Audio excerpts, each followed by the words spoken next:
আসসালামু আলাইকুম। এসএসসি এবং এইচএসসি 26 এবং 27 কেমন আছো তোমরা সবাই? আশা করি ভালো আছো। তোমরা যারা প্যারাগ্রাফ নিয়ে টেনশনে আছো, আজকের ভিডিওটা তোমাদের জন্যই।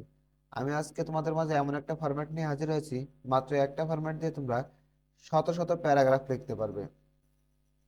এই একটা প্যারাগ্রাফ যদি তুমি মুখস্থ রাখতে পারো, তোমাদের যত ব্যাড সাইড প্যারাগ্রাফ আছে সমস্ত প্যারাগ্রাফ তুমি একটা দিয়ে লিখতে পারবে। ব্যাড সাইড এই প্যারাগ্রাফের মধ্যে গুরুত্বপূর্ণ তোমার road accident, traffic jam, environment pollution, air pollution, sound pollution, hartal day, environment pollution, AIDS, এই সমস্ত যত নেগেটিভ কিছু আছে, ড্রাগ অ্যাডিকশন, স্মোকিং, যাই বলো না কেন যত নেগেটিভ আছে সবগুলোই তুমি একটা দিয়ে লিখতে পারবে। তাই আমি তোমাদের কাছে অনুরোধ করছি, তোমরা ভিডিওটা শুরু থেকে শেষ পর্যন্ত অবশ্যই দেখবা।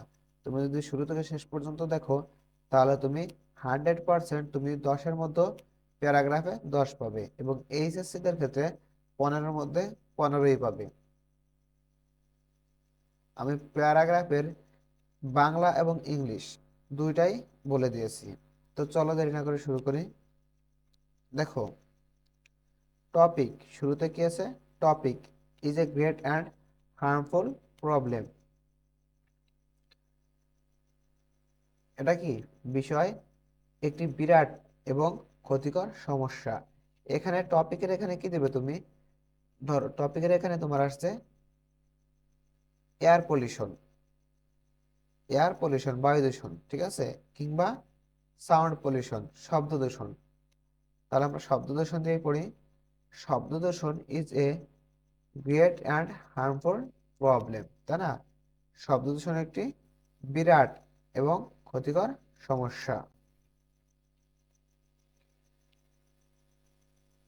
It is not only a common matter for our own country, but also for the other countries too.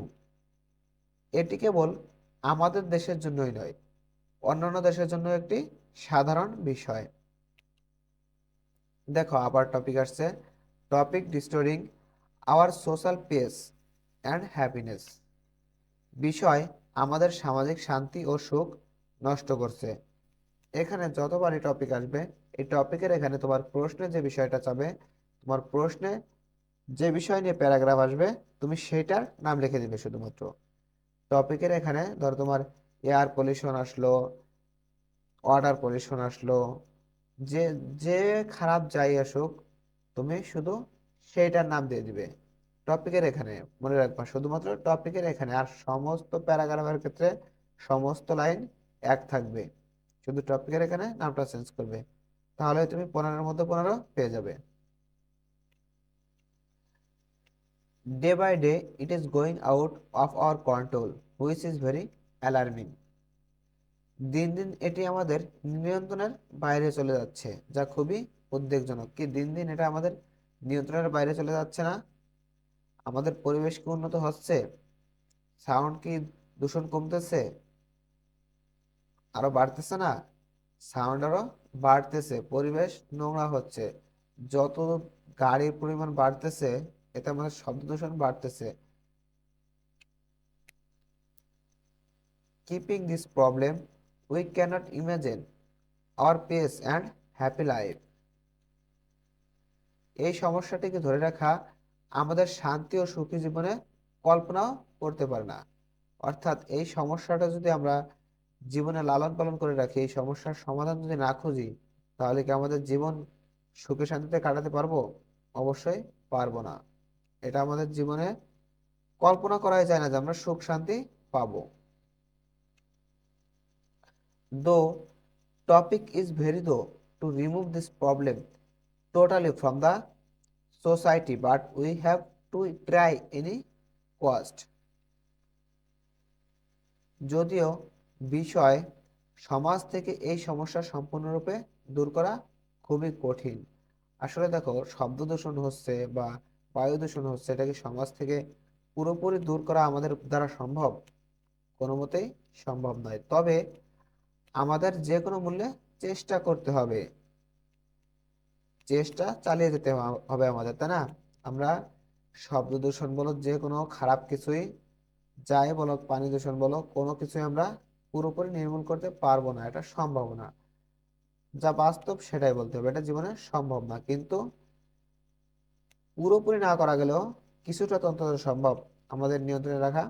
আমরা সেটাই চেষ্টা করতে হবে যেন কমিয়ে রাখা যায়। Without removing this acute problem people cannot get relief. এই তীব্র সমস্যা দূর না করে মানুষ স্বস্তি পেতে পারে না। Everybody wants a good solution for this problem. সবাই এই সমস্যার একটি ভালো সমাধান চায়। Besides government should come forward to overcome this problem. সরকারের পাশাপাশি এই সমস্যা কাটিয়ে উঠতে এগিয়ে আসা উচিত। The law force against should arrest them who are creating this kind of problem. আইন বাহিনীকে এই ধরনের সমস্যা সৃষ্টিকারীকে গ্রেপ্তার করতে হবে, অর্থাৎ যারা নিয়ম না মেনে হর্ন বাজাচ্ছে, নিয়ম না মেনে পানি দূষণ করতেছে, বায়ু দূষণ করতেছে, বিভিন্ন ক্ষতিকর কাজ করতেছে, দেশের গাছ কাটতেছে, এদের কি আইনের আওতায় আনতে হবে।